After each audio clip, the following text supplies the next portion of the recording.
Welcome to one more edition of Politics and Rada. Egberto Willis, your host. Thank you so kindly for being with us. Once again with us, Thom Hartmann, a four-time winner of the Project Censored Award, a New York Times best-selling author of 33 books, and America's #1 progressive talk show host.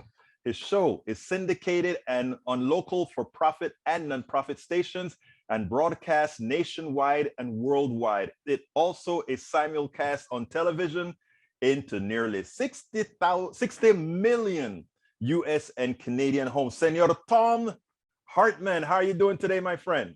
My buddy Egberto, it's great to be back with you. Thank you so much for inviting me.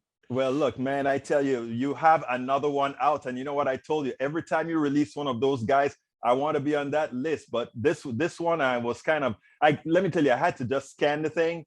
But I am intrigued by several of your chapters. New book is The Hidden History of Big Brother in America. What got you into writing that, Thom?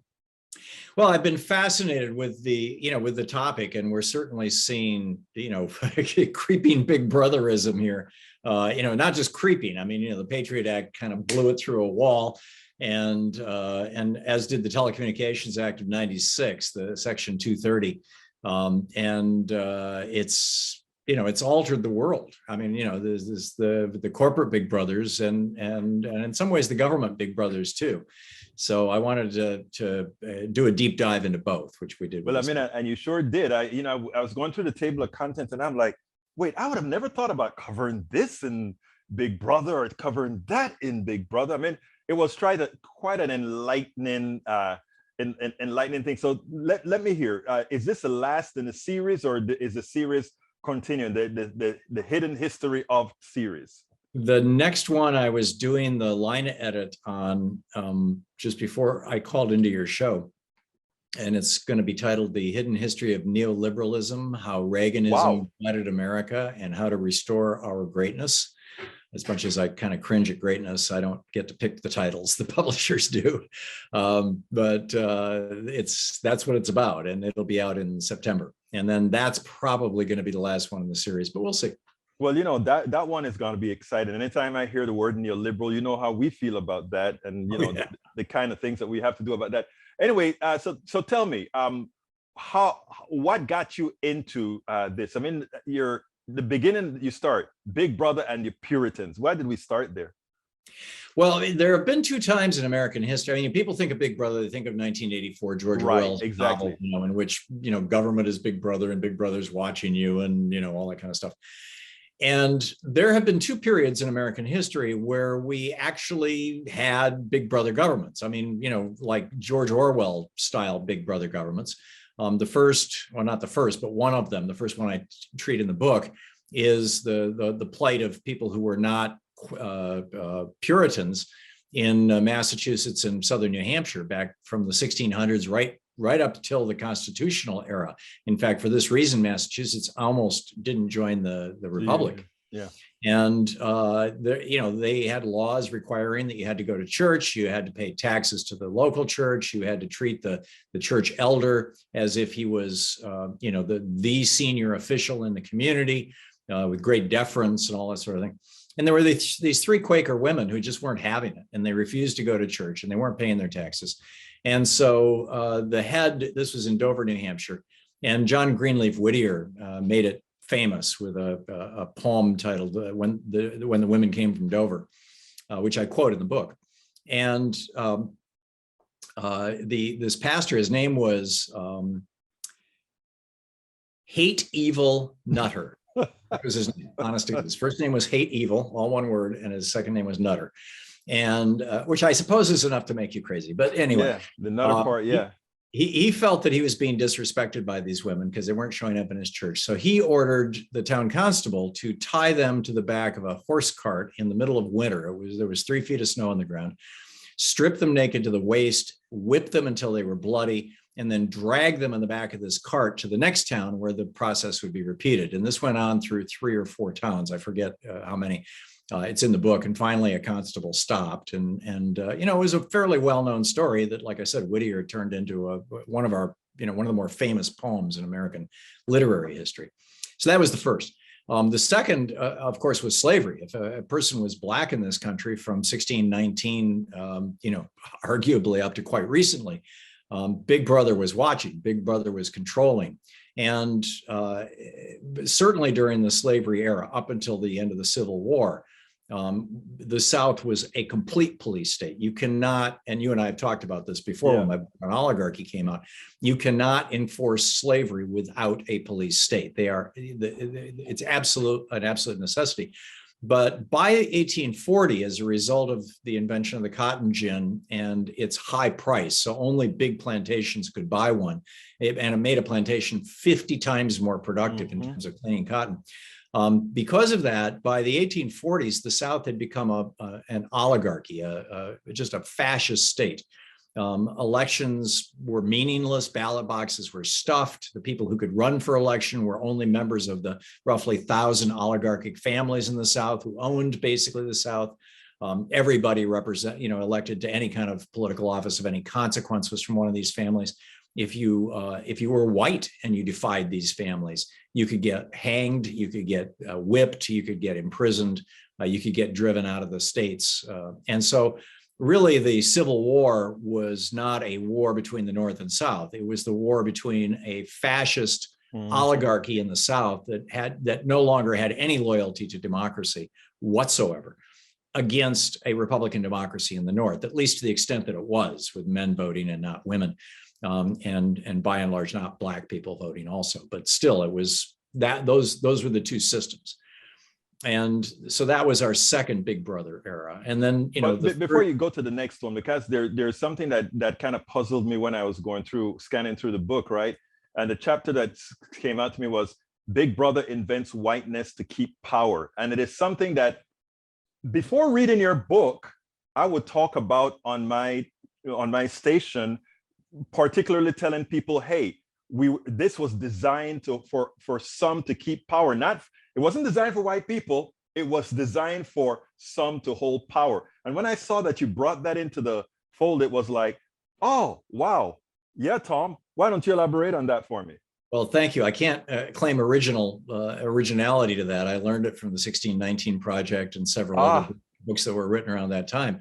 But basically what was happening is, starting in 1619, slavery was a thing here in North America. And by the middle of the early 1600s, the 1630s, if I'm remembering correctly, and I would refer you to Nicole Hannah-Jones's book. Yeah, Nicole Hannah-Jones. But around that time, poor whites, first of all, many of the Africans who were brought over were just one generation of slavery, or it was impressment, or it was I forget the word for where you have to pay back your fare. Indentured servitude. Indentured servitude. Thank you, bless you. And that was the case with many of the white people who came to this country as well. And so they were finding common purpose with each other.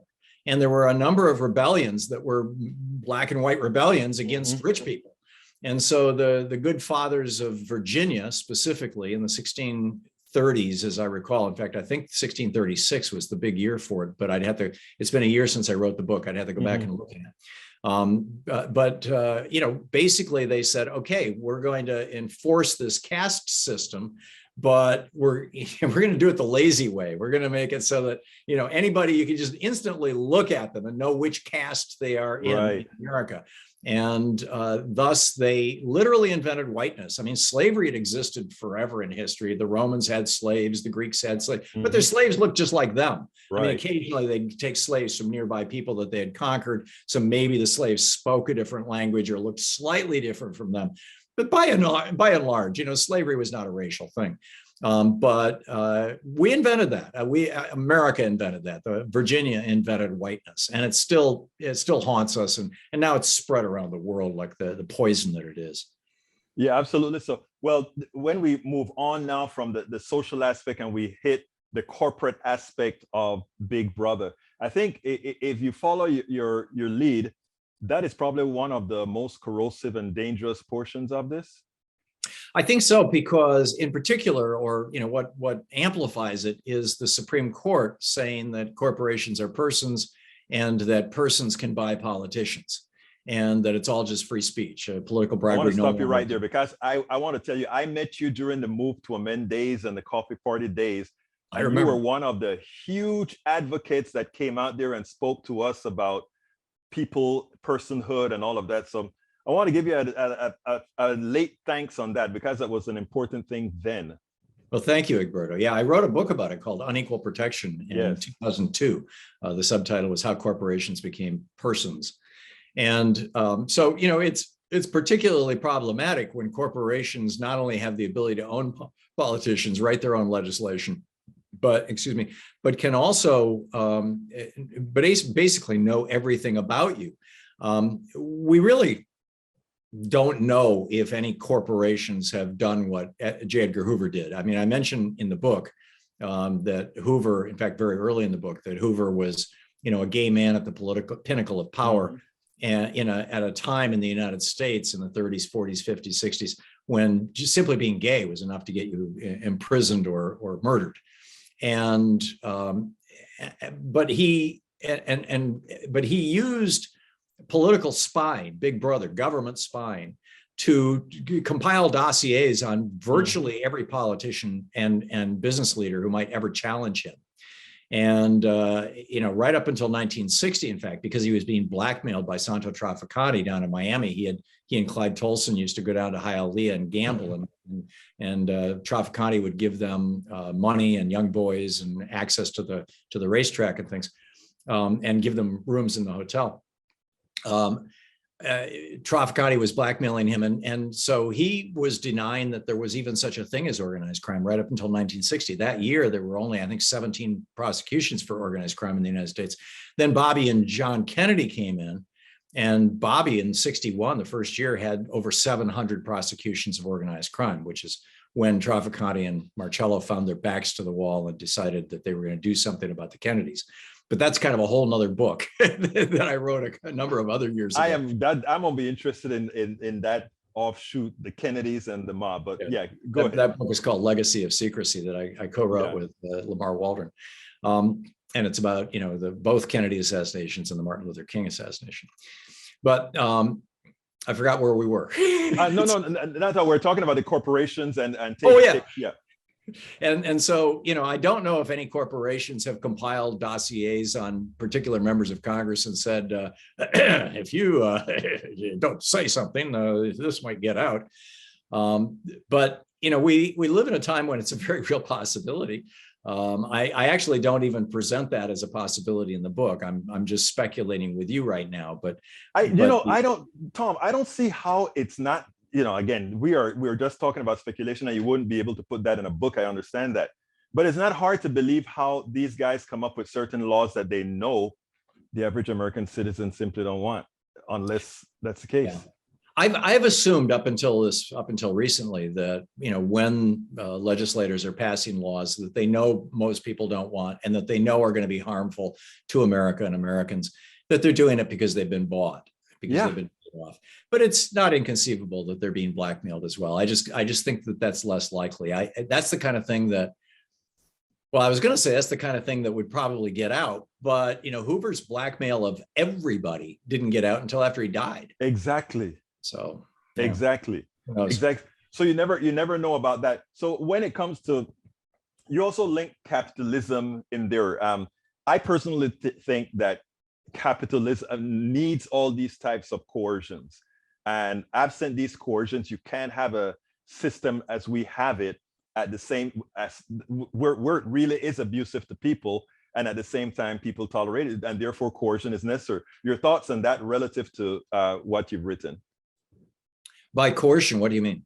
Well, you cannot have people work themselves off for the profit of others and not complain about it. You cannot have people who simply say, come out to the defense of, let's say, the real capitalists, as they do, if they're not coerced into the thought process that have them doing that. And I think in a lot of ways, knowing our internals probably presents that case. Yeah, well, you make a good argument for it. I mean, again, I think that it's not so much that if a group of people want to unionize, that Amazon is spying on their That's another purchasing point. history, and they're going to use it against them. I think it's more that Amazon will simply hire union busters to come in and scare the hell out of them. I think that the big club here right now is money, not implied or even direct coercion. Oh, so you think it's mostly. But let me ask you this then, I Tom. don't know. Let's push that a little further. Sure. It's money. Okay, how does the money get one to do what they need to do? Well, money is a form of coercion. I mean, Okay. if you don't have enough to eat, money is food. If you don't have a place to stay, money is shelter. If you don't have, the clothing you need to protect yourself Right. from elements when winter comes, money is survival. And in addition to all the things that we generally think of it as, as status and as leisure and as, whatever. And I think that you can build a strong case. And frankly, this is the case that was built back in the 1930s to come up with the National Labor Relations Act, the Wagner Act in 1935, to legalize unions. You can build a strong case that the power that an employer has over a non-unionized employee is extraordinary, particularly during a time of widespread poverty, which was very much the 1930s. And is increasingly America today, sadly. So yeah, I think we could frame it entirely in a coercion frame. It is amazing that because I did a piece 2 days ago with Larry Summers, and Larry Summers appeared on TV, and I'm going to tie this into your book. But Larry Summers came on, and he explained he thought he was explaining to what I call a naive audience that after you've gotten 4% or so in wage increases, that it automatically generates inflation that actually takes back more than your increased income was. And then he starts crap. I know. And then he starts to bring up, and he says, and by the way, Ukraine creates a lot of wheat, so therefore there's going to be a lot of transportation. We can overproduce more oil if we wanted to, which means from US ports we'll have ships going from US ports with this oil to deliver whatever. So he intermingled in there, and we're going to have to start thinking about having ships not follow the Jones Act and go and simply go to the cheapest shipper. So he attacked inflation as justified, wages as being the causation of inflation, the reduction of he in one package, right? And I'm like, talking about subliminal messaging to tell the workers, don't ask for too much. It was just amazing. And when I tie that into what we're talking about, Big Brother, it is like Big Brother telling you all these things that will occur in this scenario. Yeah, Larry Summers is a neoliberal. It's going good for your next book. Yeah, that's a little too late to write him into it, but if he's not in it, I'll have to go. He probably, I bet he's in it, because he was there with Obama, and when we came up, so I bet he's in there. But second thing, globalism and Big Brother. Tell me about it with respect to the book. Well, the InfoWars. Right. It's a tough one. I mean, globalism is like, one category, and Big Brother is kind of another. What's happening with regard to a global response to Big Brother, I can directly address, which is. Right, that's what I meant. Actually, I'm going from your part 3. Okay. So the European Union has come up with a set of basic rules, rights for people who are users of the internet. And you're seeing the consequence of this when you visit websites and they say, well, you accept cookies. The requirement is that you have to disclose things, that people are being tracked and things like that. And there are limits on the ways and technologies that can be used to track people. There's also a really cool thing called the right to be forgotten that the European Union has now recognized, which came out of a lawsuit from a Spaniard who was very upset that his name, he had been involved in a bankruptcy back in the late 90s. And whenever anybody Googled his name, because he was a low profile guy, that was the only thing that showed up. And he wanted it to take it off the search engines. And so they're pretty vigorous about it. Plus, here in the United States, we're the only developed country in the world that allows your internet service provider, the company that's bringing the internet into your home, to observe absolutely everything you're doing online. They can watch every keystroke, read every email, look at every website you visit, even know how quickly or slowly you scroll down the page, stopping at particular pictures or headlines or ads. They know all this stuff, and they can record it and they can sell it. And so there's that. And then that's the result of Donald Trump having hired Verizon lawyer Ajit Pai as the head of the FCC and blowing up what we referred to as net neutrality. I always thought it should have been referred to as net privacy, because it was really about Title II of the Telecommunications Act, which has been used since the 1930s to say that if you want to wiretap somebody, if you want to listen on their phone conversation, you have to have a warrant signed by a judge. And up until Donald Trump and Ajit Pai got a hold of the FCC, that was the law with regard to the internet in the United States too, and it still is everywhere else in the world. So, we've got a serious privacy problem. The other big problem that has gone worldwide, but really started here in the United States, is that, let me give you a setup for this. Starting around the year 1000, around the time of the Magna Carta, 1100. No computers then. No computers then. There was this notion, it's sometimes referred to as the castle doctrine, that a man's castle, home is his castle. But the flip side of that is that, if it's your castle, you're responsible for what happens in it. So if you, Egberto, were to go out and put a sign out in front of your house, Saturday afternoon that says "Big party Saturday night, 10 p.m., everybody welcome," and you leave the door open, and just every reprobate in the community comes in. So, just anybody who's looking for, some place they can get away with some kind of skeezy activity that nobody else would allow. So you're sitting there in your house and it's midnight, and this has been going on for a while, and there's somebody in the back room getting raped, and there's somebody over here showing child porn against the TV wall, and a couple of people in the corner shooting up heroin, and the police walk in. Who goes to jail? Well, all those criminals and you, because it's in your house. You're responsible for it. And if you allow criminal activity in your home and you don't stop it or report it, you go to jail too. So like I said, that has literally been in British common law for 1,000 years. And it was an American law all that time. Well, in 1996, in the Telecommunications Act of 1996, Section 230, the geniuses who wrote this thought, hey, let's carve an exception into this. We'll leave it intact that, if Tom has a party in his house and terrible things happen, he can be held accountable. But if he builds a house on the internet, even if he's inviting in people, as long as he's not doing it, as long as he invites in other people who are selling child porn or who are selling drugs or who are terrorists and organizing bombings and attacks on January 6th and stuff like that, as long as it's his house, but he's not doing it, he has no responsibility at all.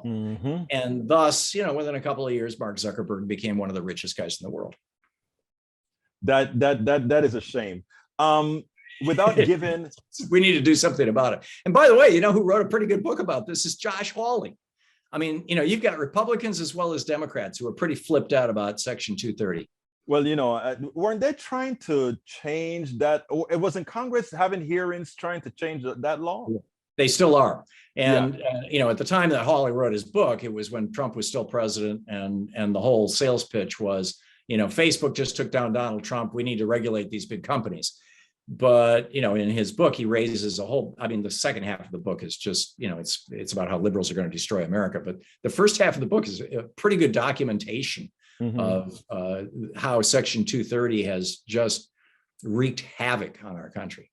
Well, I mean, it sure has, both with the election, you name it, you got it. Without giving the end of your book, how do we rein this in? Just kind of topically, not anything in detail. Well, I think that, number one, we need to deal with Section 230 and get that under control. Number two, we need to break up some of these giant monopolies. No one company should control 80 or 90% of an industry, like Google does with search, for example, or Facebook does with social media. Number three, we need to adopt the European privacy laws, the GDPR, I think it's the GP, whatever it is. We need to adopt that or something like it. And California is kind of leading on that, but they can't do things that the federal government could do. And finally, we need to end the so-called net neutrality, or we need to restore net neutrality, and Ajit Pai and Donald Trump's sabotage of the Telecommunications Act and the Title II of the Telecommunications Act of 1930, whatever it was, It's funny. as a starting point. Plus, we need to Several wake years them ago, up as to how they're being spied on. and I'm still, even though Europe has better laws, I still sit down here and wonder sometimes, but do they really work? Because it's a pipe. I don't know. I think you need great laws in the front end and the back end. Agreed. You know what? I actually wrote an article on the net neutrality for common dreams about, I don't know, years ago, and it just popped up recently, and I'm like, oh, I forgot about that several years ago during our move to amend days. Oh yeah, All right, you Thom, were at the front of a lot of this stuff. yeah, we were with this stuff a long time. Thom, first of all, folks, you guys have to go out there and get that book. And I get a lot of people on here, and I don't just tell them to go get the book, but this is one. Well, every book that Thom write, you got to get out there and get. So don't forget to go ahead. No, Yes. Thom, it's you put the stuff in there. The hidden history of Big Brother in America: how the death of privacy and the rise of surveillance threaten us and our democracy. Folks, I'm going to tell you, don't only get that book, get the whole damn series, because if progressives are going to do the work that's necessary to recover all that went wrong in this country, we need these different, we need pathways. And I love your book, the one that you did on healthcare. I mentioned that book, and I promote that book all of the times, because I think it is a very, very important read. This one is a very important read, though I have only scanned it. I have to be honest about it. But again, a very important read. Thom Hartmann, thank you you know what? Thank you so kindly for the book. Thank you kindly for appearing once again on Politics Done Right. And I cannot wait for the next one. And thank you so much for having me, Egberto. It's always a pleasure talking with you. I always enjoy our conversations. Thank you so much. We spend a lot of time deconstructing the news, trying to parse it into a form that everybody can understand. We try to find those little nitpicks where it flies above the fray, etc. If you really like these videos that we do, I want to ask a big favor. Please go ahead. Number one, subscribe to our channel. And number two, please join if you can. Thank you so kindly for watching. Keep watching. Please remember to share. We must populate the entire internet with our progressive message, a message that we know is what most Americans say that they want. So help us, please join.